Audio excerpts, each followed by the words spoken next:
Hi hello. ഇന്ന് അത്തം മുതൽ തിരുവോണം വരെ നമുക്കിനി സ്പെഷ്യൽ വീഡിയോസാണ്. സദ്യയിൽ വിളമ്പുന്ന ഓരോ തൊടുകറികളായിട്ട് നമുക്ക് ഓരോ ദിവസം ഓരോ വീഡിയോ ആയിട്ട് ചെയ്യാം. അപ്പോൾ അത്തം ദിനമായി ഇന്ന് നമ്മുടെ റെസിപ്പി എന്ന് പറയുന്നത് അവിയലാണ്. അപ്പോൾ അവിയൽ എങ്ങനെയാണ് നമുക്ക് എളുപ്പത്തിൽ ഉണ്ടാക്കിയെടുക്കാൻ നോക്കാം. സദ്യയിൽ ഒരു പ്രധാനപ്പെട്ട ഒരു വിഭവമാണ് അവിയൽ. ഞാനിവിടെ കുറച്ചധികം പച്ചക്കറികൾ എടുത്തിട്ടുണ്ട്. കുമ്പളങ്ങ, ചേന, പച്ചക്കായ, അതേപോലെ തന്നെ ക്യാരറ്റ്, മുരിങ്ങക്കായ, മത്തങ്ങ, വെള്ളരി, അങ്ങനെയുള്ള കുറച്ച് പച്ചക്കറികൾ എടുത്തിട്ടുണ്ട്. ഇതേപോലെ കനം കുറച്ച് നീളത്തിൽ അരിഞ്ഞിട്ടാണ് നമ്മളെല്ലാ പച്ചക്കറിയും എടുത്തിട്ടുള്ളത്. ഇനി ഇതെല്ലാം കൂടെ നമുക്കൊന്ന് വേവിച്ചെടുക്കാം. അപ്പോൾ ഞാനൊരു പാത്രത്തിലേക്ക് എല്ലാ പച്ചക്കറികളും കൂടി ഒന്നിട്ട് കൊടുക്കുന്നുണ്ട്.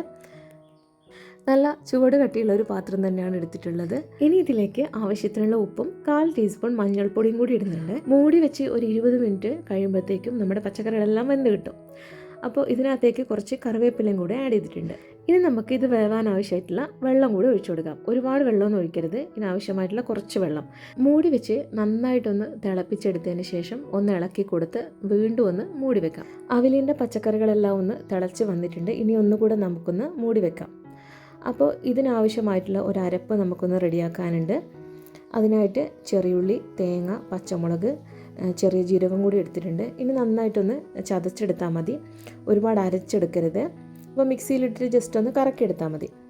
അപ്പോൾ അവിയലിൻ്റെ പച്ചക്കറി നന്നായിട്ട് വെന്ത് കിട്ടിയിട്ടുണ്ട്.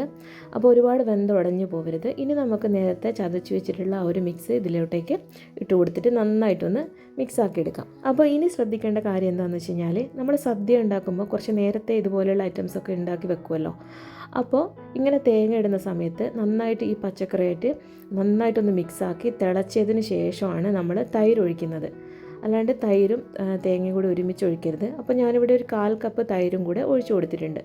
ഇനി നന്നായിട്ടൊന്ന് ഇളക്കി ചെറു തീയിലൊന്ന് മൂടി വെച്ചിട്ട് ഒന്ന് ചൂടാക്കി എടുത്താൽ മതി.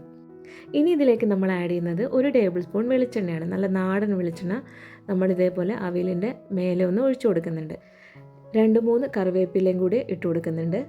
അപ്പോൾ സദ്യയിലെ ഒരു പ്രധാനപ്പെട്ട വിഭവമായ അവിയൽ ഇവിടെ റെഡി ആയിട്ടുണ്ട്. ഇനി നമുക്ക് ഒരു സെർവിങ് ബൗളിലേക്ക് ഇത് മാറ്റാം. അപ്പോൾ നാളെ സദ്യയുടെ അടുത്ത വിഭവമായിട്ട് കാണാം. Thank you for watching.